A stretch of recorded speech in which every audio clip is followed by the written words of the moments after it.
memaparkan proposalnya sekitar 5 sampai 6 menit. Silakan. Baik, terima kasih.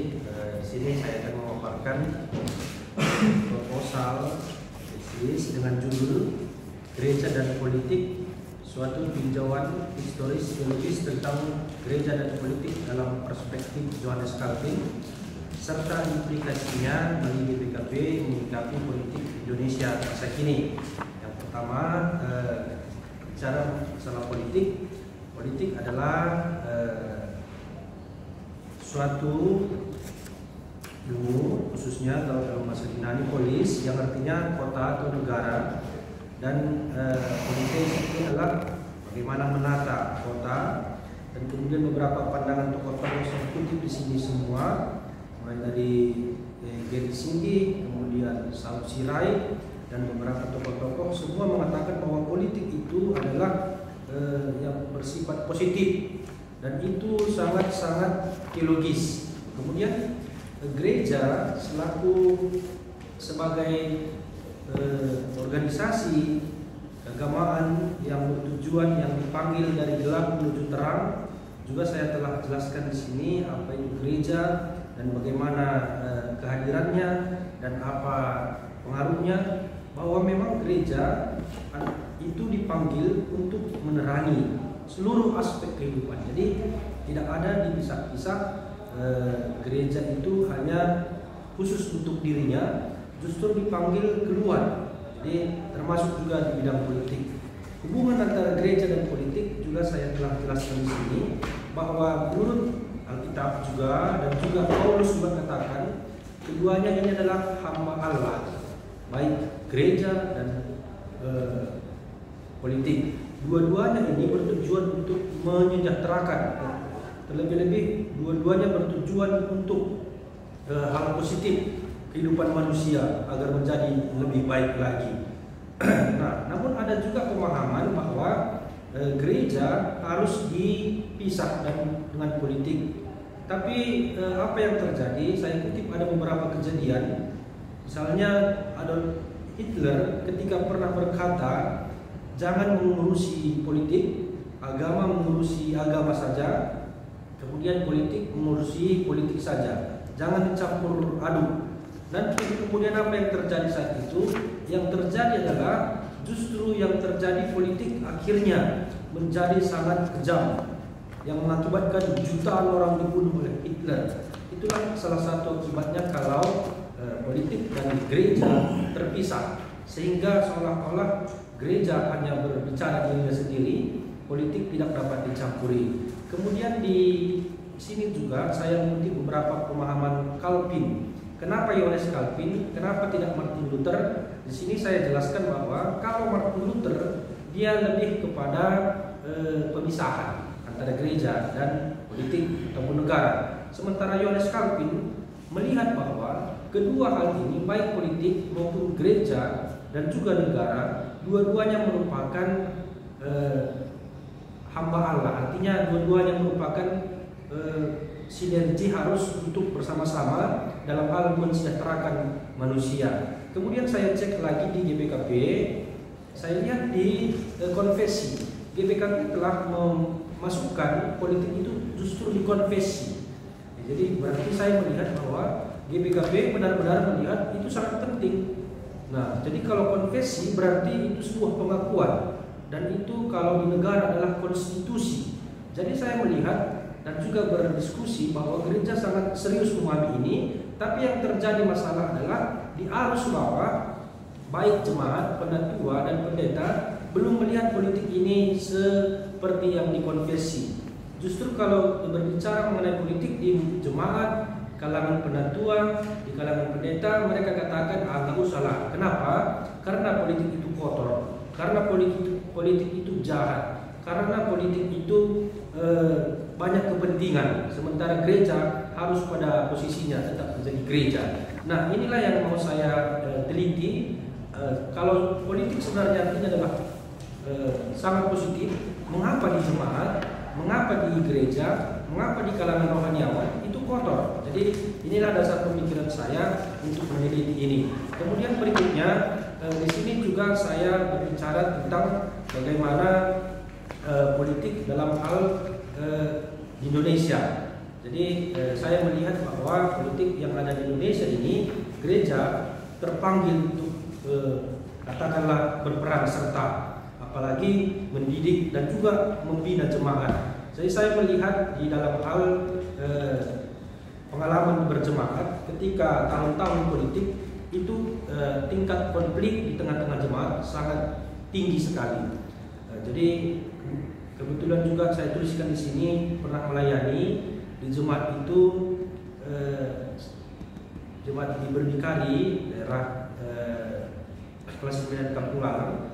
Itu mulai dari kepala desa, kepala dusun, kaur, semua itu adalah jemaat. Tapi ketika tahun-tahun politik itu sangat rawan-rawan sekali terjadi konflik, terjadi perpecahan, perselisihan. Kenapa? Karena politik justru yang mempengaruhi gereja, bukan gereja yang mempengaruhi politik. Jadi inilah salah satu pengalaman yang saya rasakan di jemaat, sehingga saya merasa terpanggil untuk bagaimana menyusun, terlebih-lebih untuk menulis bagaimana sebenarnya hubungan gereja dan politik ini, agar kedua hal ini yang positif ini, agar kedua hal ini bisa betul-betul baik tingkat jemaat dan juga kalangan rohaniawan merasa bahwa kedua hal ini sangat penting. Jadi kemudian juga saya buat identifikasi masalah kurang pemahaman tentang peran gereja dan politik, tidak adanya upaya gereja dalam mengkader, mempersiapkan jemaat untuk berpartisipasi dalam politik. Kemudian yang ketiga, adanya indikasi bahwa gereja menjadi korban politik yang tidak sehat, bahkan tanpa sadar dijadikan alat politik. Kemudian ada pemahaman jemaat politik itu kotor, politik itu tidak benar, politik itu jahat, sedangkan gereja adalah kudus sehingga tidak perlu berbicara politik. Yang kelima, ada indikasi ketidaksiapan gereja dalam arus derasnya pergolakan politik Indonesia. Keenam, ada indikasi gereja khususnya di PKP melihat persoalan politik bukan persoalan teologi sehingga cenderung diabaikan. Kemudian yang ketujuh, di tengah derasnya perpolitikan di Indonesia ada indikasi maraknya ketidakadilan, money politik, perpecahan di gereja, jemaat yang terkotak-kotak, korupsi, suap, bahkan konflik. Kemudian yang kedelapan, kurangnya atau minimnya kepedulian dan tanggung jawab gereja dalam memperhatikan dan merumuskan doktrin teologi tentang politik Indonesia. Yang kesembilan, adanya indikasi gereja khususnya GBKP tidak kritis dengan berbagai macam persoalan politik di Indonesia. Kemudian dari sinilah semua maka saya membuat judul ini agar lebih historis ya kajiannya. Maka saya membuat judulnya Gereja dan Politik, Tinjauan Historis Teologis tentang Gereja dan Politik dalam Perspektif Johannes Calvin, dan diperhadapkan dengan politik Indonesia di era postmodern serta implikasi bagi GBKP menyikapi politik Indonesia. Kemudian rumusan masalah yang saya buat juga ada 4, yaitu bagaimana hubungan gereja dan politik menurut Alkitab, Johannes Calvin dan GBKP. Yang kedua, bagaimana sikap orang Kristen gereja menyikapi dinamika politik dan pada masa Johannes Calvin, faktor-faktor apa penghambat yang membuat gereja kurang kritis terhadap dampak negatif politik pada masa Johannes Calvin. Ketiga, bagaimana seharusnya gereja umat Kristen sebagai utusan Kristus memposisikan diri di tengah arus dinamika politik Indonesia saat ini. Keempat, bagaimana sikap GBKP terhadap politik yang terjadi kini baik tingkat lokal maupun nasional. Tujuan penelitian ini adalah untuk mengetahui apa dan bagaimana hubungan gereja dan politik menurut Alkitab, kemudian Johannes Calvin dan juga menurut GBKP. Yang kedua, untuk mengetahui bagaimana gereja umat Kristen menyikapi politik pada masa Johannes Calvin pada abad pertengahan. Terima kasih. Ya, baik.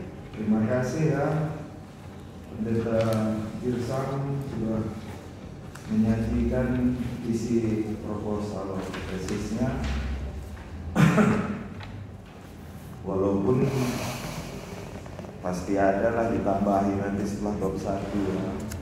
Pengerjaan bab 1 jika ini lolos maju untuk penulisan tesis. Sebelum ke dua bapak-bapak penguji, Dr. Harahap dan Dr. Barus, pendeta ada menulis perpustakaan primer dan sekunder ya di belakang. Iya, tapi nanti perpustakaan kan pindah nanti ke belakang. Buku-buku yang mau dipakai, nanti kan itu di halaman belakang nanti kalau udah jadi tesisnya. Dipilah nanti ya Pak Pendeta, mana yang primer, mana yang sekunder. Primer itu biasanya pelakunya yang menulis peristiwa yang dialaminya ada, walaupun belum semua diterjemahkan, ada itu. Supaya mudah nyari sumbernya di museum GBKP nanti, karena nggak mungkin lompat langsung dari Yohanes Calvin lompat ke GBKP tanpa melalui misi NZG dan RMG yang ada di Tanahkari yang berhadapan dengan politik kolonial. Ya, pastilah berbeda nanti mempraktekkan nilai-nilai kekristenan itu dalam perpolitikan kolonial dan di masa Indonesia merdeka dan sebelumnya. Hingga tahun berapa nanti pendeta mau cek ini kira-kira? Sampai tahun berapa? Masa kini ini tahun berapa gitu? Karena ada masa kini bagi GBKP politik Indonesia masa kini. Belum dapat ya? Nanti dipastikan tahunnya. Pasca reformasi. Iya, pokoknya karena ini sejarah, periodenya kan harus jelas nanti di dalam tesis. Periodisasi zaman-zaman Bapak Gereja, khususnya Yohanes Calvin nanti, zaman NZG dan LMG di Tanahkari, lalu zaman GBKP berdiri. Dalam hubungan gereja dan politik, bagaimana sejarahnya ya Pak Pendeta. Baik, saya itu aja dulu karena dua penguji pasti lebih banyak dimasukkannya. Dipersilahkan Dr. Harahap 15 menit ya Pak. Oke, baik. Ya. Terima kasih Pak Ya. MW, Dr. Muhammad, dan selamat buat Rinaldi yang sudah sampai pada tahapan seminar proposal ini. Nanti yang pertama dari judul, kalau subjudul itu tak usah pakai huruf kapital, itu huruf biasa saja, karena yang kapital itu huruf itu judulnya. Kemudian saya mulai dari halaman 3,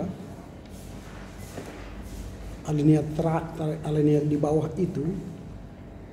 Jika kita berbicara mengenai gereja dan politik, pertanyaannya, bolehkah gereja mencampur urusan politik?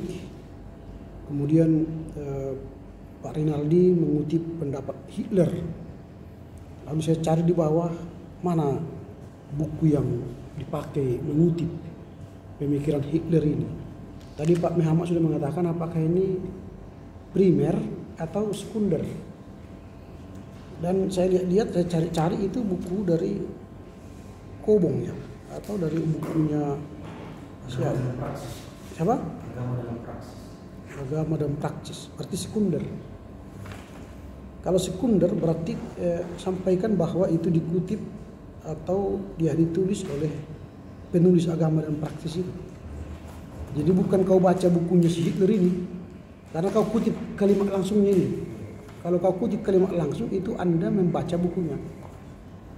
Tapi kalau orang lain yang membaca bukunya, tuliskan bahwa itu dikutip oleh penulis agama dan apa tadi. Lalu di halaman 4 alinea kedua, bukan di alinea halaman 4 di atas lagi itu. Ini kalimat begini, keterlibatan bukanlah suatu fakultatif, tetapi merupakan suatu panggilan. Keterlibatan gereja itu dalam berpolitik bukanlah fakultatif. Apa artinya fakultatif? Bukan mau kita kejar-kejar aja, tapi sebuah panggilan. Bukan, ini berarti kan kau kutip pemikirannya siapa ini, si Kobong. Tapi kau nggak pahami arti fakultatif. Jadi kalau kita mengutip pemikiran orang, pahami dulu pemikiran dia itu, sehingga kita narasikan dalam bahasa kita, supaya jangan terjebak seperti ini. Fakultatif itu artinya boleh ya, boleh tidak. Itu fakultatif. Dulu Indonesia ini punya libur fakultatif bagi orang Kristen. Artinya bisa dia kerja, bisa dia tidak. Akhirnya sekarang fakultatif itu hilang.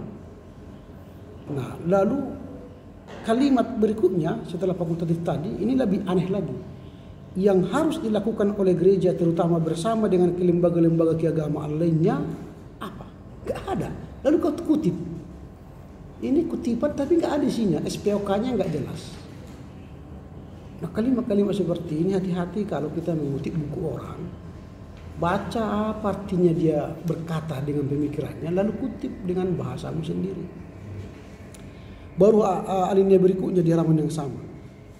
Dikatakan begini, sikap gereja dalam politik di dalam era reformasi adalah memperhatikan isi peribadahan kita. Masa? Itu sikap gereja, sikap politik sekarang. Memperhatikan isi peribadahan kita. Ini pendapat siapa ini? Apa artinya ini? Ini bahaya loh kalau begini. Kalau kita kutip pernyataan orang, kita angkat langsung ke sini tanpa kita pahami, ini bahaya. Atau ini pendapatmu atau pendapat orang ini? Nah itu, lalu kau nggak sebut siapa orangnya itu yang menyatakan itu. Kalau seperti ini tulisan, ini berkata bahwa kau yang mengatakan itu.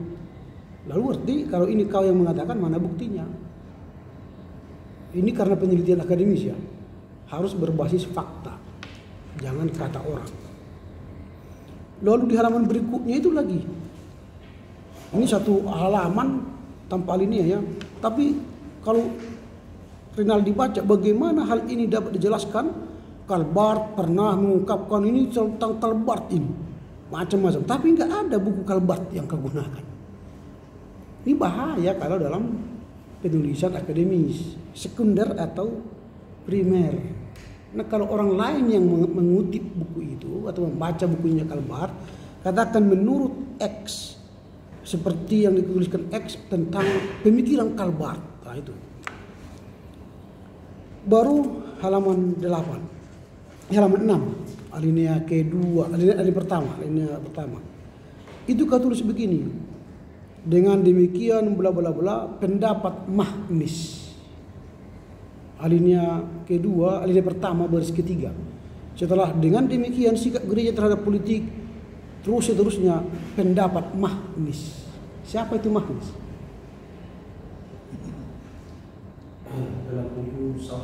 Bukan. Dalam ceritamu dari awal itu siapa itu Mahnis?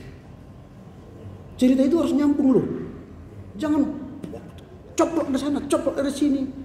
Terkesan bagi saya membaca ini kau coplok-coplok ini buku-buku orang. Mungkin ini Mahnis Suseno ini, Frans Mahnis Suseno. Berbicara tentang etika politik. Tetapi tiba-tiba muncul tanpa ada ulasanmu di awal. Dan menulis itu harus runut. Kalau kau bahas Mahnis, lalu bisa kau katakan seperti pendapat Mahnis. Ini tiba-tiba seperti pendapat Mahnis. Di mana saya cari di sini kata Mahnis, gak ada. Lompat dia. Lalu bicara tentang pendapat di alinea ini, Mahnis berbicara tentang ini, tiba-tiba lompat lagi ke bawah. Beda nuansa. Tidak nyambung gitu. Masalah politik pada dasarnya adalah masalah kekuasaan. Mahnis tadi tidak bicara kekuasaan. Lompat lagi narasimu. Dan itu kesan saya, semua ini lompat-lompat. Ini semua lompat-lompat. Dari alinea ke alinea lain lompat tapi beda bahasannya. Karena kutip pendapat orang tapi yang tidak nyambung. Sehingga saya berkesan ini melompat lagi nih. Lihat semua melompat lagi. Tiba-tiba kau bahas Calvin yang tidak pernah kau ulas Calvin sebelumnya. Ini kan Calvin itu kau bahas di halaman 7. Ya. Tapi sebelumnya nggak pernah kau ulas Calvin. Nah kalau kau memasukkan pendapat Calvin sejalan dengan pemahaman di atas, Calvin berkata, nyambung dia. Ini tiba-tiba langsung dari Calvin lompat lagi ke GBKP yang tidak tahu kita benang merahnya yang dibahas itu apa. Itu dari GBKP lompat lagi cerita pengalamanmu, nggak nyambung. Jadi sebuah narasi besar, tapi ujung-ujungnya berakhir di desa Kadus. Lalu tidak ada masalah.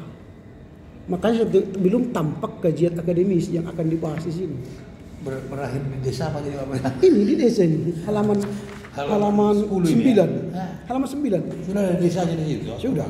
Di dusun di bawah itu. Penulis juga mempunyai pengalaman ketika dia diadakan pemilihan umum dan kontestasi politik di Kadus. Terakhir di Kadus. Halaman berapa itu? 9. Oh, 9 di Terakhir di Kadus di bawah ini. Berakhir di Kadus dia kan? Kepala dusun. Oh, kepala dusun desa. Jadi masalahnya sebenarnya Kadus. Ya. Ini di sini Kadus. Makanya saya usulkan judulnya berubah menjadi konflik pemilihan kepala desa, suatu tinjauan historis dan implikasinya bagi GBKP. Jauh lebih mengena itu sebagai tesis daripada judul besar gereja dan politik yang mengambang. Saya lebih setuju kalau misalnya konflik pemilihan kepala desa, suatu tinjauan historis dan implikasinya bagi GBKP. Jadi tadi sudah ada lokusnya pemilihan kepala desa di tempatmu itu. Nah, bagaimana konflik itu ditata secara historis supaya jangan terjadi lagi konflik kalau pemilihan kepala desa periode berikutnya. Jadi tesis ini menawarkan solusi damai di sana. Kalau itu baru mantap ini. Itulah mungkin dari saya. Kemudian terakhir halaman 13 metodologi bukan metode. Yang membedakan S1 dengan S2 ialah metodologi. S1 itu tahu sedikit dari banyak. Maka dia comot-comot semua. Dia hanya deskripsi. S2 tidak lagi comot-comot. Tapi dia sudah menggunakan metodologi. Itulah yang membedakan kita dengan S1. Metodologi apa yang kau gunakan? Ini yang kau buat satu alinea ini S1 ini. Permisif kita kalau S1. Tapi kalau S2 seperti ini, kita tidak bisa terima. Karena metodologi penelitian itu kualitatif. Lalu kau pilih kualitatif bagaimana? Kualitatif mana? Grounded teologi, fenomenologi, studi kasus. Banyak itu lagi pilihannya. Kalau kuantitatif, apa lagi pilihannya? Banyak itu metodologi. Beda metodologi, beda metode. Kalau library research dan field research, semua metodologi menggunakan itu. Tapi apa yang kau pakai pisau bedahmu menyelesaikan persoalan ini? Harus pilih salah satu, kualitatif atau kuantitatif atau campuran. Campuran itu lama, hampir 2 tahun. Maka orang dalam penulisan karya ilmiah tidak pernah gunakan campuran. Pasti dia pilih kualitatif atau kuantitatif. Nah ini, kalau kualitatif jelaskan. Berarti dia menggunakan teori apa atau metode apa. Grounded fenomena. Nah kalau membahas tentang seperti ini, grounded ini. Karena dia sudah punya dasar-dasar sebelumnya. Berarti grounded teori. Nah tadi Pak Muhammad sudah menyatakan bahwa daftar pustaka itu lebih dulu daripada usulan buku. Lalu daftar pustakamu sudah saya lihat hanya 24 buku dari 50 yang diwajibkan. Dan 10 bahasa Inggris tapi hanya 2 bahasa Inggris. Jadi 10 wajib bahasa Inggris. Ini masih 2. Jadi masih jauh. Harus kau tambah buku-bukumu supaya layak itu jadi proposal ini atau jadi tesis. Demikian dari saya Pak. Terima kasih. Terima kasih Dr. Hamad sudah memberi masukan. Sekarang giliran Dr. Barus, silakan Pak. 15 menit. 15 menit ya. Iya, 15 Oke. menit. Menarik ini Rinaldia. Saya pikir tesis itu adalah untuk melihat interrelasi antara perspektif teoritis dengan empiris, ya interrelasinya. Makanya kalau S2 itu harus 3 tahun setelah di jemaat baru bisa S2. Tujuannya apa? Setelah dia mengalami sesuatu, ya kan? Dia lihat di lapangan begini kondisi. Kemudian dia masuk sekolah dan tulis tesis, di situ dia komparasikan apa yang dia di lapangan dengan teori-teori yang ada. Nah itu dulu secara umum dulu makna dari sebuah tesis. Nah, dalam konteks ini saya meyakini kan nanti sudah pendeta kan, iya. Menarik tadi menurut Dr. Ramli itu, saya pikir ini kan teori duluan, teori berangkat dari teori politik itu gereja ini S1 juga tahu itu. Tapi ambisi saya, ya ini tentang gereja dan politik ini penting, tapi kau bicara dari perspektif GBKP. Nah, itu baru satu kejutan. Nah, GBKP ini luas, mungkin kau langsung fokus kepada satu daerah dusun apa tadi? dusun itu. Umpamanya demokrasi di dusun apa, umpamanya judulnya. Kan sudah tidak harus gereja dan politik. Betul. Itu lebih bagus, lebih orang ya, saya selalu bilang judul itu harus seksi kan saya bilang. Di dusun apa tadi kau pikir? Apa rupanya cerita di dusun itu? Coba cerita lebih sedikit supaya kita arahkan kau ke situ. Bukan nanti dibuang ini nanti menjadi bagian di konten nanti kita isi di sini. Ini dulu kita sedikit kejar dulu supaya terarah kau dulu. Apa peristiwa demokrasi yang terjadi, relasi antara gereja dan politik di desa, di dusun tadi? Itu dulu ceritakan dulu sama saya sedikit dulu. Jadi saya melihat di daerah desa GBKP Berdikari, Pak. Jadi GBKP Berdikari ini Rumbun Berdikari sekitar 360 kakak, satu resort, 3 pergulungan atau 3 penggaraan. Nah, jadi menariknya di sana jemaatnya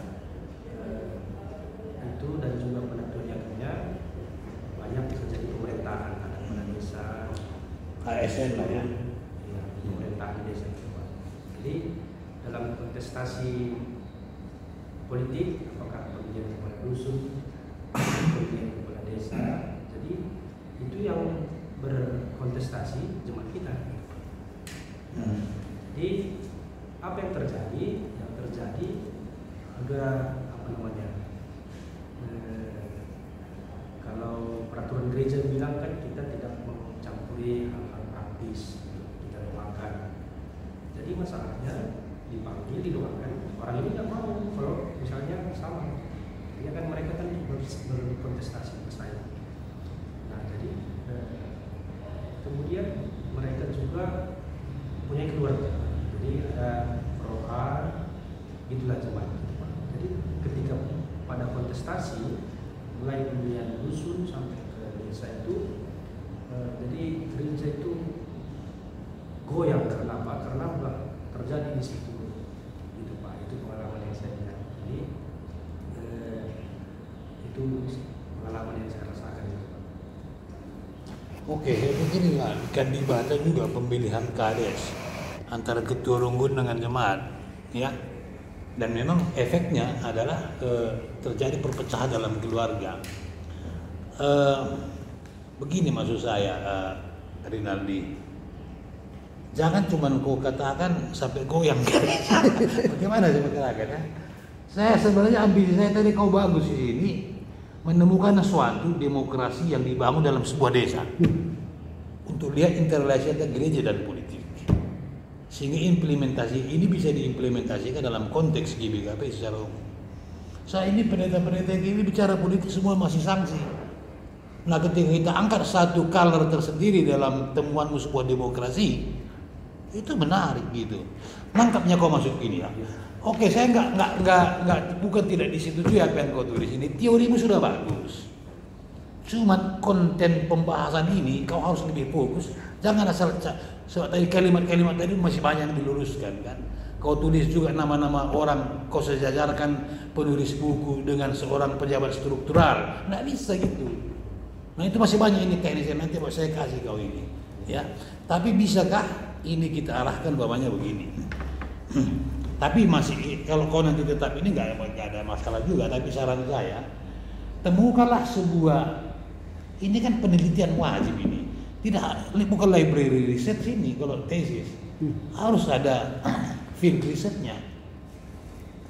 Temuan lapangan supaya kau jadi penceramah politik nanti di GBKP ini. Rinaldi, jangan tanggung-tanggung ini. Biar kau temukan desa kecil, tapi di situ sudah terlihat demokrasi. Itu sudah sumbangan besar untuk GBKB ini dan untuk STT ini. Nah kalau kau bicara soal Gurning pula, soal Sirait dan apa sih, teman punya itu semua, petualang politiknya semua itu, ngerti. Dia menulis buku tentang politik dalam Parkindo dan sebagainya. Oke, itu nanti kita luruskan Kak. Saya apakah bisa ya? Ini maksud saya. Itu nanti tergantung pembimbing lah. Tadi kan nilai historis, kan historika. Itu memang harus ada batasan. Ya, harus ada batasannya. Umpamanya kau bilang tadi dari reformasi ke tahun 2020 pasca reformasi. Nuansa politik apa? Dalam periode itu percikan-percikan hubungan politik dan gereja apa yang kau lihat dan kau narasikan dia. Itu baru menarik. Ya. Bisa nggak ini kira-kira? Masih cukup waktu lah. Kau perlu ini di GBKB nggak ada yang nulis ini. Saya lihat sampai sekarang. Ya saya tantang kau karena kau masih muda supaya belajar lebih banyak, analisa sosialmu kuat, tentukan desa mana itu, sehingga implikasinya untuk GBKB secara umum gitu. Supaya itu menjadi dasar nanti untuk kita. Kan kau lihat dalam rumus identifikasi masalah mungkin banyak tadi, ada 10 tadi itu berapa itu? 8 itu nanti mungkin bisa diciutkan menjadi 6, yang satu digabungkan karena ada penggabungan. Nanti saya tunjukkan sama kau ini. Nah cuman ini tadi dulu sepakat kita enggak? Kalau enggak ini aja kita teruskan. Kau hanya teoritis atau mau empirisnya? Oh begini ujian tesis. Atau kombinasi bisa. Kombinasi. Kalau begitu saya minta dengan hormat bisa enggak fokus kepada desa berdikari atau desa kandibata atau desa-desa tertentu yang memunculkan sebuah relasi gereja dan politik itu cukup baik. Itu sehingga ini objektif dia. Nanti masih cukup Pak. Tentukan di mana daerah yang kau lihat itu. Ya. Jangan kejar-kejar. Mungkin selesai pemilihan presiden, selesai pemilihan parlemen nanti baru selesai. Enggak masalah. Tapi kau bergerilya dulu. Di mana demokrasi itu ditegakkan dalam perspektif di GBKB itu mantap. Ya, jangan asal selesai saja ini. Kalau teori-teori ini sudah banyak di otak kami ini. Tapi ketika kau temukan satu bentuk relasi gereja dan politik di dusun kecil sekalipun, dan kalau kau gunakan metode etnografi, wah, cantik kali di sini. Itu sudah kualitatif. Iya, kualitatif, bukan kuantitatif. Tidak perlu kau meneliti ke sana di desa bagaimana. Kan panjang ini Mas ya kan? Iya. Atau kau mau selesai lagi tahun ini? Gimana? Gak mungkin kan, harus ada tema. Oke ya, saya itu aja dulu. Ini ada catatan-catatan. Nanti terserah kau mau teruskan. Ini ada sudah catatan saya. Dan saran saya dalam secara umum dulu, kalau mau lebih berbobot, berangkat dari dari bottom up, bukan top down. Oke ya, mudah-mudahan kau mengerti maksud saya ini. Saya menambah supaya kau semangat ini muda ini ya. Jangan menyerah ke teori aja. Jangan kau masukkan informasi saja. Temukan sesuatu. Rinaldi, temukan sesuatu di GBKB ini. Pasti ada nanti desa yang katanya yang dengan bentuk di apa? Baru Zahid bagus. Jadi ada perbandingan kan? Iya, baru Zahid itu pemilihan kepada desa tanpa uang. Dan kau lihat dia sekarang membangun sebuah demokrasi di sana. Semua orang berpartisipasi membangun, Pak. Nah, saya pikir itu bagus di Bursa aku pelajari itu supaya walaupun jauh pergi ke jalan-jalan, banyak saudara kita sana. Temui dia akan tarikan itu luar biasa. Ya. Wawancara dengan tokoh. Biarlah kalau katakan demokrasi baru jahit semuanya itu semua akan merasa brilian. Demokrasi di desa baru jahit. Bisa saja nanti Ketua KPU pusat pun bisa jadi mengapa dia terpilih tanpa duit? Kan ini persoalan sekarang. Desa saja main duit Pak. Untuk jadi MPR saja sekarang 25M minimal. Kalau nggak ada uang Bapak nggak akan dapat 25M. Bapak mau jadi, aku kan sudah berkecimpung politik, mencalonkan diri kemarin jadi wakil bupati, nggak dapat karena nggak ada duit. Padahal masa saya banyak di 3 Minanga sana, Sikaloro sana, masa ada di saya, tapi ya tetap juga duit. Ya, nah ini menarik ini gereja dan politik. Kemarin Gomar ceramah seperti begini, Ketua PGI ketika dikunjungi Kaisar ke kantor PGI. Kami akan menghimbau kepada seluruh gereja-gereja jangan mengajukan proposal kepada caleg ataupun tim sukses. Tapi kalau memang GBKP punya calon, kumpulkan kolektif, kasih dan dukung, pasti dia lebih produktif. Nah, maksudku pola-pola pikir ini yang kau kumpulkan dan utarakan di sini, bro. Oke? Ya saya pikir itu mungkin agak keras atau gimana, tapi kalau kau mau bikin ini terserah. Ini aja sudah oke, tapi ada banyak catatanku seperti ini ya. Ini banyak ini. Kau bilang menurut Jirik Singgi, menurut Yunus Bamun itu nggak bisa disejarahkan. Ya, Yunus Bamun itu pejabat struktural. Ya, dan dijelaskan nama-nama ini semua. Siapa dia? Ini ada tadi kau jelaskan di sini. Ini menurut Jirik Singgi nggak perlu dijelaskan. Ada tadi yang saya kau jelaskan namanya ini itu. Jadi memang supaya tesis ini berbobot. Ya, saya harap kau setelah saya berikan masukan ini lebih enjoy, bukan lebih stres. Begitu ya? Atau sudah pakai stres kau ini? Ini saya butuh itu. Ya, semangat kau ya. Oke, jangan dulu jangan bisa bikin 2 desa saja lah. Desa modern baru saya dan desa apa tadi berdikari. Jangan-jangan ini yang kota, ini yang desa. 2 itu sudah cukup. Jadi sampel, paten itu. Ya, semangat. Oke, makasih. Ya, terima kasih Pak Dr. Barus dan Dr. Harahap sudah memberi masukan. Berarti dari hasil ujian ini, hasil maksudnya pembicaraan kita di sini dilengkapi ya. Judul boleh dipertimbangkan kembali. Lalu bahasa dirapikan lagi, diperbaiki. Sistematika pembahasan di bab 1 nanti diperbaiki sampai dapat latar belakang masalah yang mana fokusnya. Kemudian perpustakaan primer dan sekunder ditambah. Kira-kira itu isinya dari kedua penguji. Jika ada yang masih mau disampaikan silahkan Bapak. Sudah cukup. Waktu kita masih 8.42. Ya, kalau tidak ada kita tutup. Cukup. Iya, terima kasih Pak Penguji, dan nanti dilihat apa catatan penguji. Nanti ada sama pegawai pasca disampaikan ya. Perhatikan nanti Pak Pendeta. Baik, sekarang Pak Pendeta lah berdoa.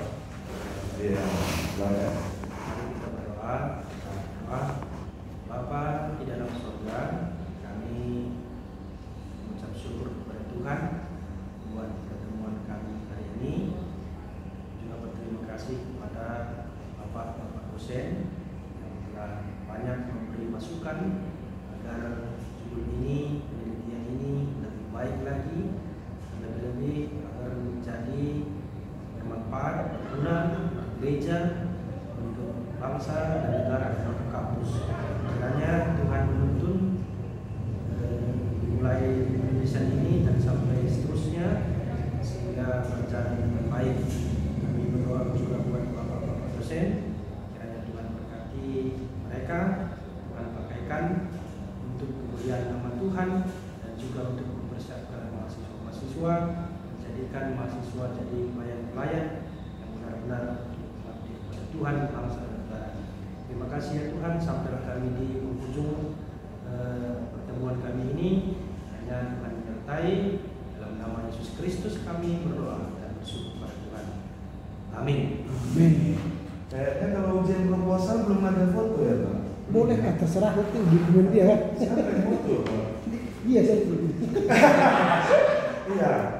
Bisa, pendeta selfie kan aja. Karena sebagian udah saya kirim